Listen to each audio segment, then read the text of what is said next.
দর্শকবিন্দু ও খামারি ভাই বন্ধুরা আসসালামু আলাইকুম। খামারবাড়ি ইউটিউব চ্যানেলের পক্ষ থেকে জানাই আন্তরিক শুভেচ্ছা অভিনন্দন। আশা করি আপনারা সবাই ভালো আছেন। আল্লাহর অশেষ রহমতে আমরাও মাশাআল্লাহ ভালোই আছি।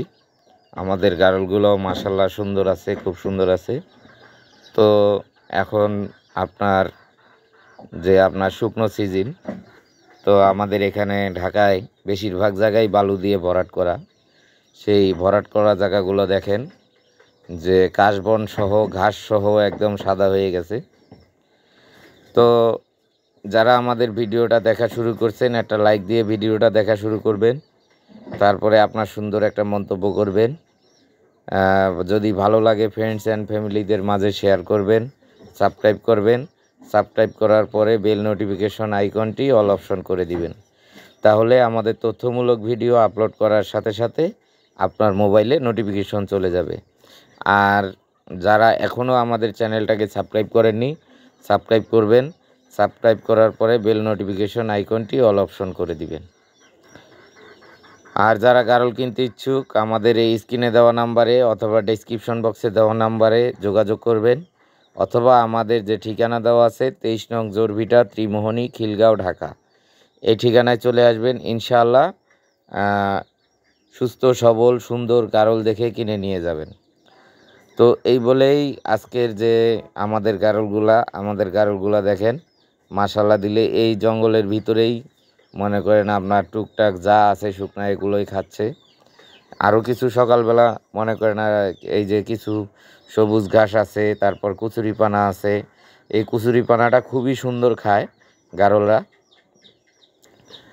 তো এই দেখেন কচুরিপানা খাচ্ছে, কচুরিপানার ফাঁকে ফাঁকে ঘাস আছে সেগুলো খাচ্ছে।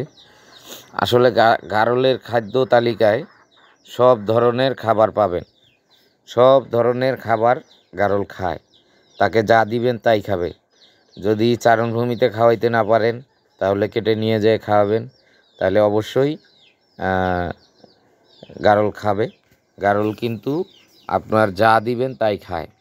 গারলের খাদ্য লিস্টের থেকে কোনো কিছু বাদ নেই। আপনার ঘাস লতা পাতা জঙ্গল জাস্ট খালি ওর সামনে দিতে হবে। এখন আপনি চারণভূমিতে এইভাবে চড়াইয়া দেন অথবা আপনি কেটে নিয়ে দেন। তবে হ্যাঁ, চারণভূমিতে দিলে ভালো হয়, যে সে হাঁটাহাঁটি করে, তারপর সে টেনে টেনে খায়। এটা হলো তার একটা এনার্জি লস হয়। এনার্জি লস হওয়ার কারণে তার ক্ষুধা বৃদ্ধি হয়। ক্ষুধা বৃদ্ধি হলে সে খাবার বেশি খায়, স্বাস্থ্য ভালো থাকে। তারপর যে শারীরিক একটা ব্যায়াম আছে, এই দৌড়াদৌড়ির ভিতরে, হাঁটাহাঁটির ভিতরে, ঘাস টেনে খাওয়ার ভিতরে একটা শারীরিক ব্যায়াম আছে। তবে গারল জ্বালা লালন পালন করবেন অবশ্যই চারণভূমির ইয়াটা মাথায় রাখবেন, যে গারল যদি আপনি চারণভূমিতে খাওয়াইতে পারেন তাহলে আপনার লাভ বেশি। আবদ্ধ অবস্থায় পালন করতে পারবেন কিন্তু সীমিত আয়। আবদ্ধ অবস্থায় আপনার সেরকম আয় হবে না। আপনার প্রচুর পরিমাণের খাবার দিতে হবে, প্লাস একে টাইমলি ভিটামিন দিতে হবে, ক্যালসিয়াম দিতে হবে, জিঙ্ক দিতে হবে, মাল্টিভিটামিন দিতে হবে।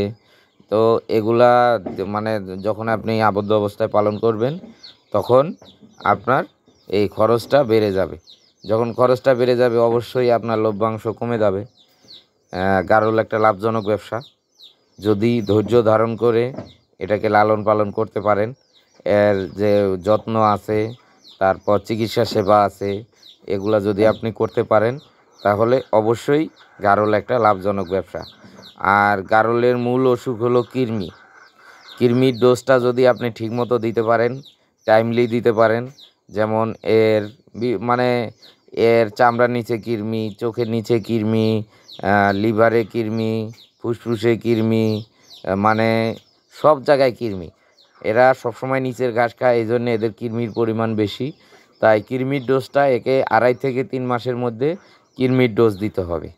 তো ইনশাআল্লাহ আমরা আগামী পর্বে কিভাবে কৃমির ডোজ করাবেন, কিভাবে আমরা কৃমির ডোজ করাই, সেই বিষয়ে আপনাদের তথ্য দিব ইনশাআল্লাহ আগামী ভিডিওতে। তো এটা হলো কথা, যে অবশ্যই গারল একটা লাভজনক ব্যবসা।